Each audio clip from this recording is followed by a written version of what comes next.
Video ini diperuntukkan hanya untuk yang berakal sehat saja. Yang akalnya kurang sehat, di skip dulu ya. Kesatuan Allah yang ada di dalam diri manusia itu merupakan zat-zat ilahiyah. Makanya di pasal kedua Kanjeng Syekh Siti Jenar mengatakan bahwa yang tidak menggunakan kesatuan selain kesatuan daripada kesatuannya Allah, maka dia akan kecewa. Nah, ini sebetulnya mengarah ke soal ketauhidan, betul kan? Ketauhidan murni, sehingga manusianya ketika sudah memahami tentang kesatuan-kesatuan itu, dia benar-benar beriman kepada Tuhan.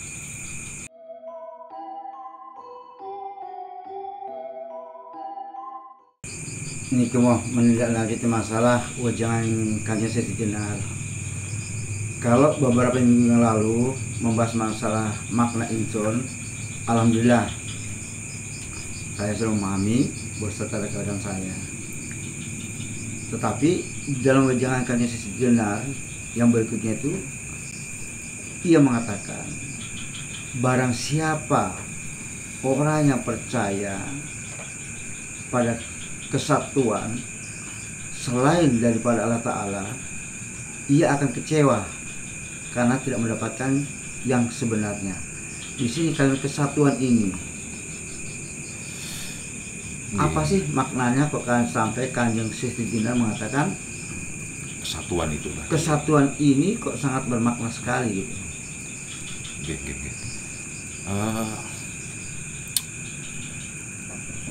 Kesatuan itu kan sebetulnya kan yang dimaksud kesatuan di dalam salah satu wejangan Kanjeng Syekh Siti Jenar. Nah, ini baiknya masalah kesatuan ini kita letakkan dulu, karena ini nanti akan ada jawabannya sendiri.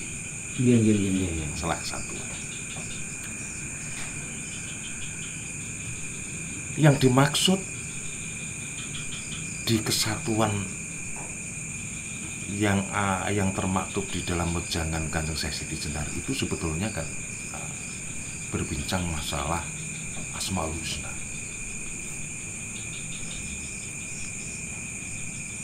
Makanya kenapa kesatuan kita letakkan dulu, kita berbincang masalah Asmaul Husnanya dulu. Jadi biar sekalian tuntas. Dan insya Allah nanti selain saya akan kupas tentang asmanya, ada beberapa titik atau beberapa tempat yang akan saya tunjukkan juga. Ya, karena apa? Karena akhir-akhir ini yang saya kebetulan yang saya lihat itu sudah banyak sebetulnya yang mengarah ke kesatuan ini tadi. Ya, alhamdulillah ternyata teman-teman kita yang di luar sana sudah banyak yang meyakini dan banyak yang menyampaikan bahwa sebenarnya Asmaul Husna itu 99 asma itu menyatu di dalam diri manusia. Meskipun belum bisa menunjukkan di mana bersemayamnya atau kesatuannya itu di mana, tapi dari keyakinan dan sudah berani menyampaikan tentang Asmaul Husna kalau bersemayam di dalam diri manusia ini kan berarti kan kemajuan yang luar biasa di dalam pemahaman agama yang benar. Ya, mungkin ini sudah waktunya misteri tentang Asmaul Husna yang sesungguhnya itu menyatu di dalam diri manusia yang 600 tahun lebih ini terpendam atau belum terkuak kenyataan dan kebenarannya. Mungkin ini sudah waktunya untuk bisa diketahui oleh semua umat manusia. Nah, ini masalahnya selama ini saya pribadi belum puas dengan apa yang sudah tersebar mengenai masalah wejangan sesi dinar ini.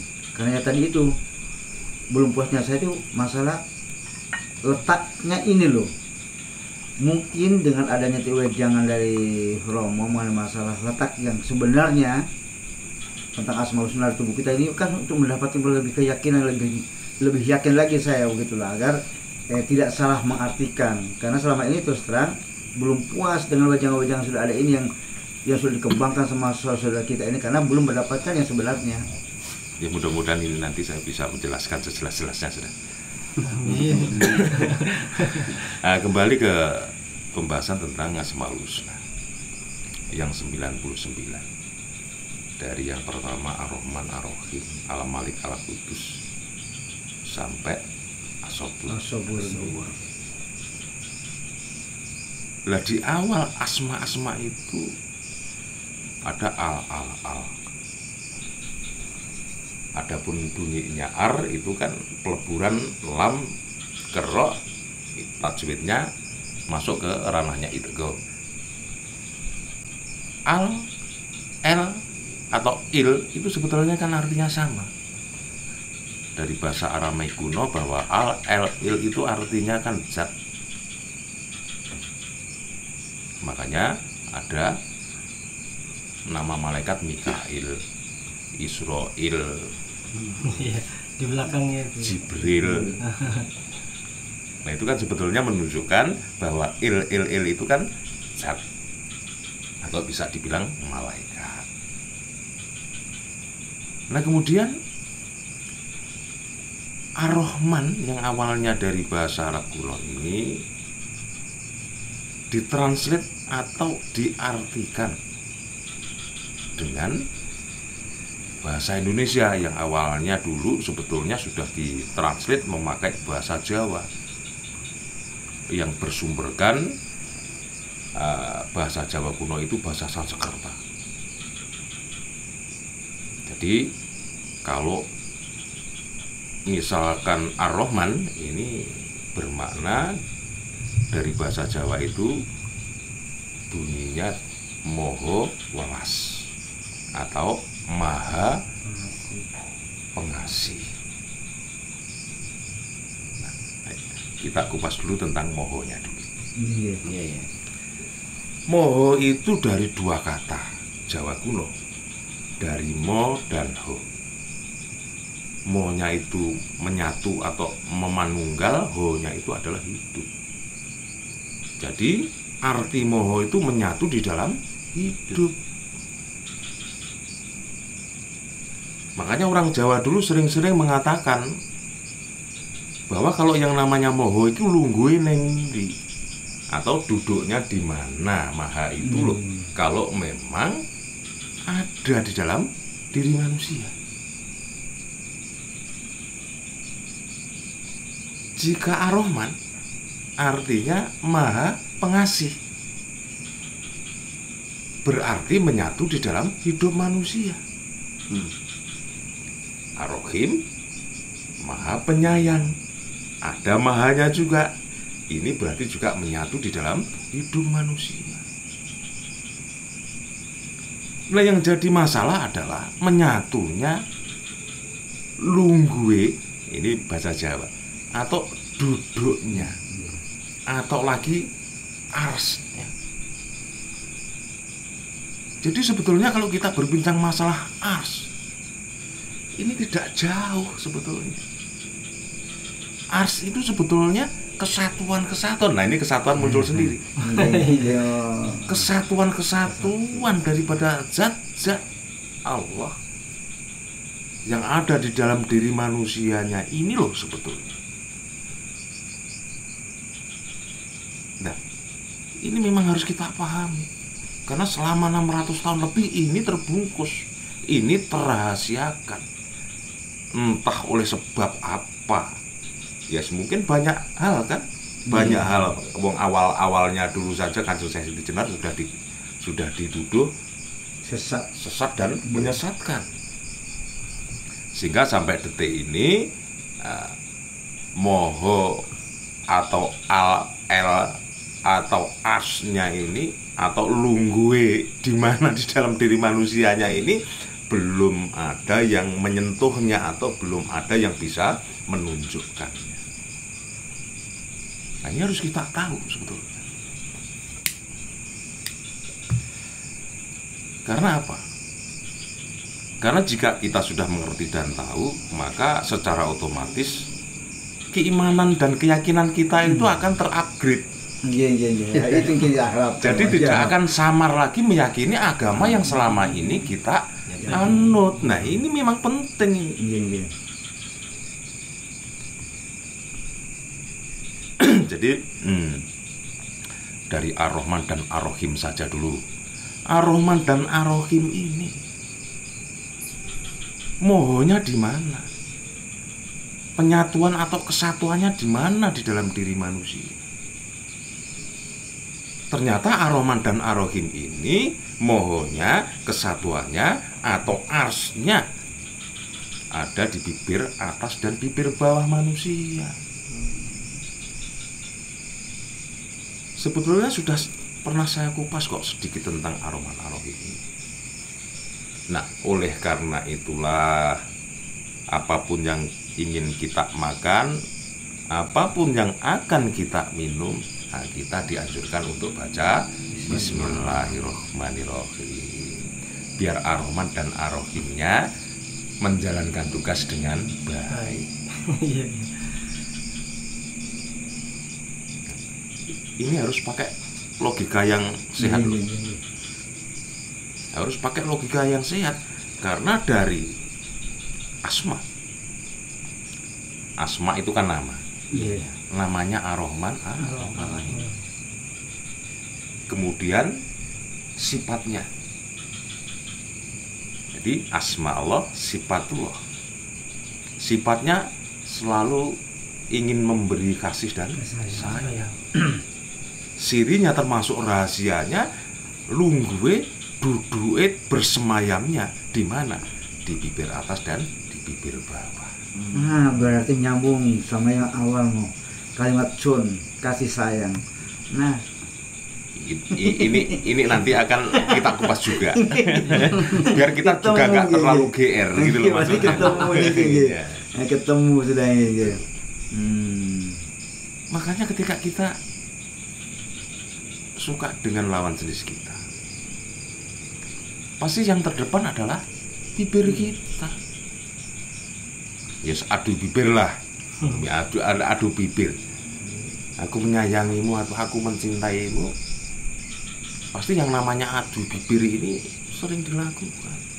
Karena memang Ar-Rahman dan Ar-Rahim ada di bibir atas dan bibir bawah kita. Nah, ini sebetulnya kalau manusianya mengkaji dan sudah tahu, kan tidak di mana-mana sebetulnya. Dan kita tidak perlu jauh mencarinya kemana-mana.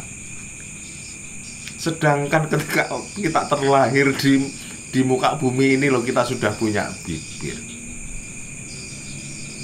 Nah, coba. Tapi karena ketidaktahuan, makanya ketika ingin mengerti tentang Ar-Rahman Ar-Rahim yang sebenarnya, nah, terjadilah kebingungan, kemudian ingin mencari hakikat ini, hakikat Ar-Rahman Ar-Rahim ini mau mencari kemana juga nggak mengerti mau pergi kemana dan menemui siapa untuk bisa menjelaskannya. Jadi ya mungkin ini sudah waktunya rahasia ini harus diketahui oleh orang banyak. Dari Ar-Rahman Ar-Rahimnya saja loh itu. Belum sampai As-Saburnya.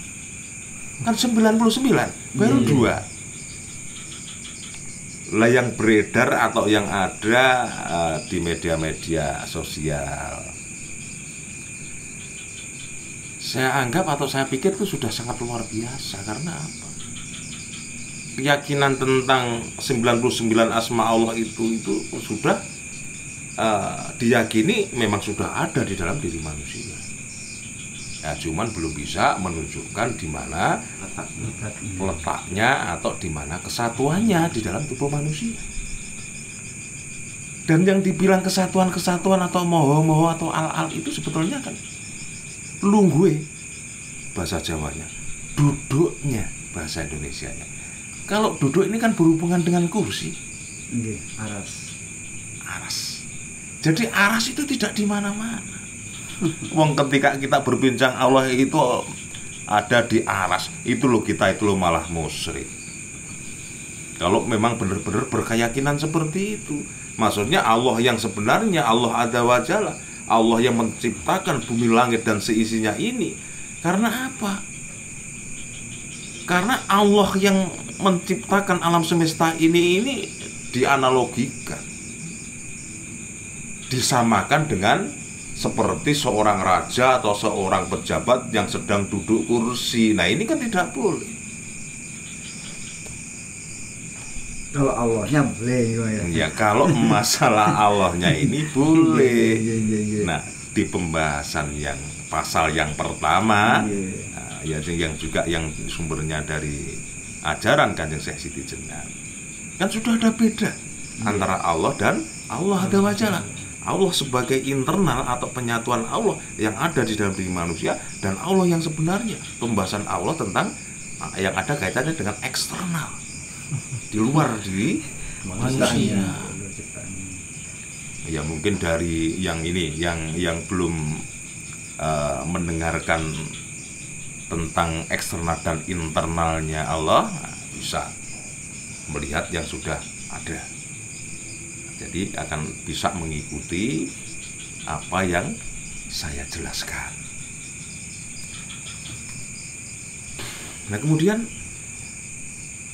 kesatuan itu tadi kan secara otomatis sudah terjawab. Oh ternyata kesatuan Allah yang ada di dalam diri manusia itu merupakan zat-zat ilahiyah. Makanya di pasal kedua Kanjeng Syekh Siti Jenar mengatakan bahwa yang tidak menggunakan kesatuan selain kesatuan daripada kesatuannya Allah, maka dia akan kecewa. Nah ini sebetulnya mengarah ke soal ketauhidan, betul kan? Ketauhidan murni, sehingga manusianya ketika sudah memahami tentang kesatuan-kesatuan itu, dia benar-benar beriman kepada Tuhan. Itu kan arahnya ke ketauhidan. Ya contohnya seperti ini loh, contohnya seperti ini. Lah kalau memang kita itu punya Tuhan, kita itu punya Allah, lah kok mau memohon atau meminta selain Allah? Ya kan gak lucu ini namanya. Ada keraguan di dalam pikiran dan hati kita. Nah, ini maksudnya Kanjeng Syekh Siti Jenar seperti itu. Pasti akan merasakan kekecewaan yang amat berat karena tidak sesuai dengan keinginannya atau nggak sesuai yang diharapkannya. Nah, contoh misal ketika kita punya masalah, kita punya Allah kok. Ya mbak memohon sendiri, tata caranya juga sudah ditunjukkan dengan sholat hajat, dengan sholat witir, dengan zikir. Lah kok malah pergi ke dukun? Dukun. Nah ini kan lucu. Nah ini loh. Makanya yang tidak percaya dengan kesatuan Allah maka akan kecewa.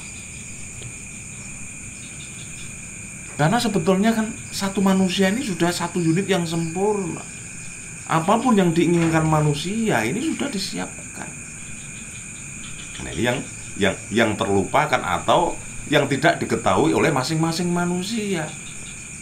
Jadi arti kesatuan itu sebetulnya mengarahkan manusianya benar-benar percaya hanya Allah Tuhan kita ini loh yang bisa menyelesaikan atau yang bisa memberikan solusi apapun yang kita hadapi. Nah ini kan arahnya ke ketauhidan itu tadi. Berarti Wan kan baru dua dijelaskan masalah Asmaul Husna. Berarti ini mungkin saya salah ya.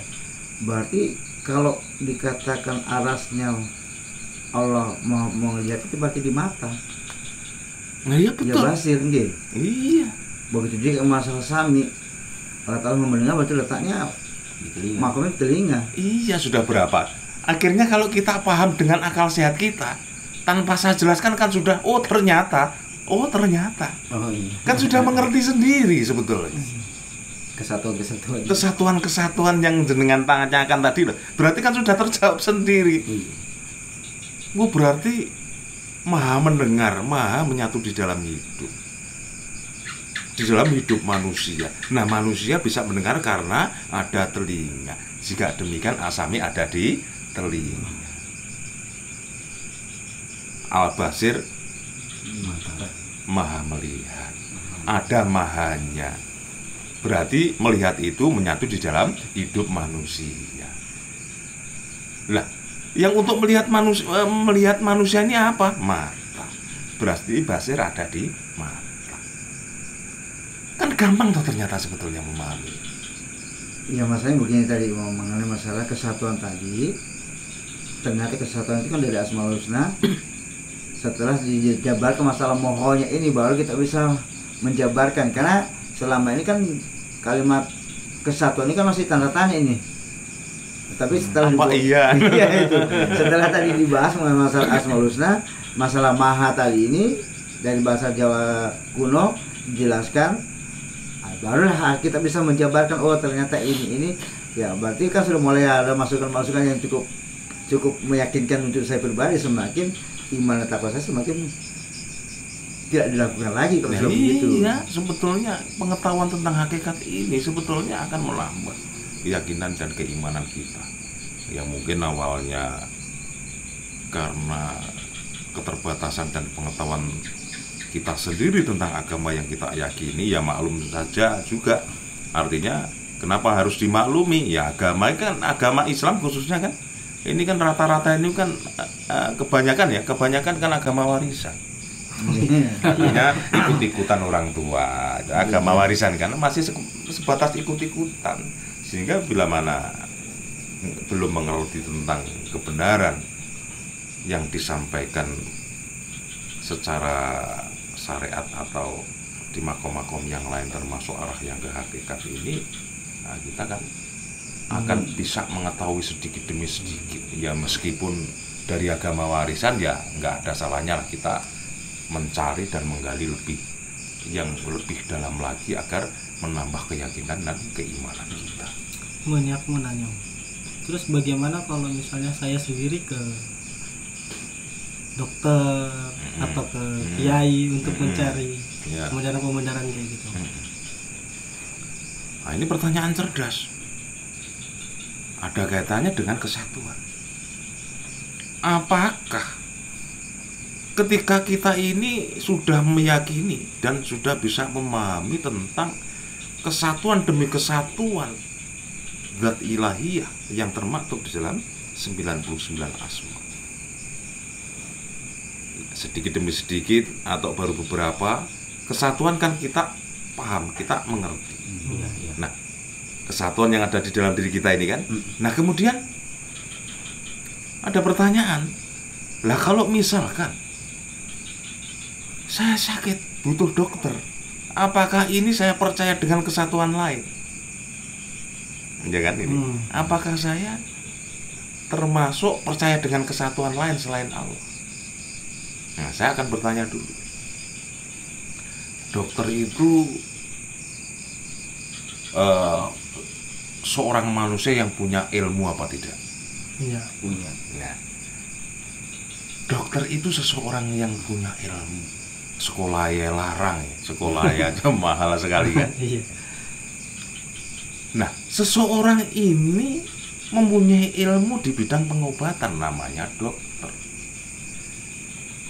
Bukankah ilmu yang dimiliki manusia itu sebetulnya bukan miliknya manusia? Manusia itu diibaratkan seperti bangkai, hanya hanya boneka saja, hanya patung saja sebetulnya sebelum ada zat-zat ilahi. Di salah satu asma yang 99 itu, kalau berbincang masalah ilmu, ada dua arahnya. Satu al-alim, maha mengetahui, maha lagi loh ya ini ya, ya kan, maha lagi loh. Kemudian ada yang namanya ar-rasid, maha pandai. berarti di seseorang yang bertitel dokter itu al-alim dan ar-rasyid itu benar-benar terpacu dari sekolahnya atau kuliahnya untuk menjadi dokter itu tadi. Nah sekarang saya mau nanya, kepandaian si dokter ini di dalam pengobatan itu karena punya ilmu pengetahuan dan punya kepandaian atau kecerdasan. Sedangkan kecerdasan ini berawal atau berasal dari al-alim atau ar-rasyidnya seorang manusia yang bertitel dokter itu. Apakah itu bukan kesatuannya Allah? Iya. Nah, ketemu lagi berarti. Apakah salah ketika kita meminta bantuan atau minta tolong ke dokter? Ternyata itu juga kesatuan Allah juga.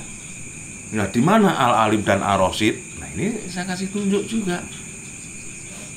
Al-alim dan ar-rasyid itu ada di dalam otak manusia. Berarti kita terus makanya dapat Sudah berapa ini tadi? Sudah 6. Iya. 6 7. Ar-Rahman Ar-Rahim di bibir atas, bibir bawah. Al-Basir ada di mata. Yasami ada di telinga. Ar-Rasyid dan Al-Alim ada di otak kita. Sudah 6.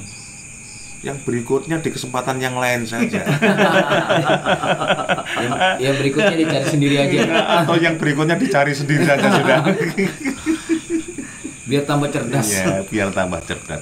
Makanya ketika kita bersekolah, ya kan sama seperti itu tadi. Kita minta bantuan atau minta pertolongan pada seorang dokter. Kita ingin pinter kan ya harus berguru, belajar, sekolah. Jadi dokter itu juga kesatuan dari Allah juga. Jangan salah memahami. Iya boleh. Jadi nggak ada masalah. Tapi ada kok satu kelompok masyarakat ini yang mengharamkan untuk berobat ke dokter ada. Ada juga. Ya mungkin ngopinya kurang jauh. Iya. Atau apa healingnya apa jalan-jalannya juga kurang jauh. Ya makanya kita memaklumi lah. Jadi kita nggak perlu saling menyalahkan, nggak perlu saling merendahkan. Ilmu dan pengetahuan itu harus kita miliki secara bersamaan. Pengetahuan saja ya nggak cukup. Ilmu tanpa pengetahuan ya juga tidak berjalan. Makanya ilmu dan pengetahuan harus dipadukan sehingga menjadi satu unit yang bisa kita gunakan untuk menempuh hidup kita ini di dunia dan nanti untuk bekal kita di akhirat. Nah, ini apalagi ini simpel kok sebetulnya. Tapi meskipun simpel sudah 600 tahun lebih. Bahkan saya pribadi mencari sudah sekian tahun nggak dapat gitu. Cuma dibaca aja. Cari bingung mencarinya. Cari dudukannya di mana? Iya, arsnya di mana? Duduknya di mana? Mohonya di mana? Lungguhe ning ngendi? Nah, apalagi habis dibaca apa namanya itu? Tentang sesi di jenar itu tadi. Di mana ini duduknya ini? Nah, sekarang kan kita kalau tetap mengikutkan akal sehat kita, saya ingin bertanya, apakah Syekh Siti Jenar itu menurut sampean semua yang ada di sini ini mengajarkan aliran sesat? Enggak. Nah, tidak, karena sudah dijabarkan tadi kedudukannya. Bukan saya loh yang mengatakan. Kan bukan saya yang mengatakan, saya hanya bertanya. Ternyata ketika yang diajarkan Syekh Siti Jenar itu masuk ke dalam logika kita, bagi orang-orang yang berakal sehat, maka akan bisa merasakan atau bisa mengatakan bahwa oh ternyata ajaran Syekh Siti Jenar itu tidak salah atau tidak sesat. Aku mau nanya ini, karena Allah tuh ada di dalam diri kita, berarti kan kita harus menjadi jati diri kita sendiri. Iya. Nah, tapi kebanyakan orang ini sampai hilang jati dirinya karena mengikuti salah satu kiai misalnya gitu. Itu bagaimana? Nah itu kan untuk seseorang yang tidak tahu tentang citra dirinya sendiri. Khusus untuk permasalahan jati diri. Di kesempatan lain kita kupas tuntas tentang jati diri. Iya. Jati diri ini soalnya pengupasannya itu banyak. Dan jati diri yang sudah dikupas oleh teman-teman kita di luaran sana, ya, ini masih belum betul-betul menyentuh tentang jati diri yang sebenarnya. Baru ada muncul di dalam aku, ada aku. Iya. Ketika aku melakukan sesuatu, kenapa hadirnya aku? Nah ini yang benar baru muncul atau baru lahir belakangan. Ya, contohnya kan ketika beremosi, berbuat sesuatu yang tidak baik, kok ternyata kok pada akhirnya ada penyesalan. Sebetulnya aku itu yang mana, aku itu siapa? Nah, itu kan ada bahasa filosofi. Makanya tentang ini bagus ini. Nah, kita bincangkan ini di lain waktu tentang jati diri dan bagaimana kita bisa tahu tentang jati diri kita sendiri. Penting ini. Karena ini salah satu tekanan dan tuntunan Kanjeng Nabi Muhammad. Masing-masing manusia ini harus tahu jati dirinya. Ini tambah menarik pada akhirnya kita perbincangan ini.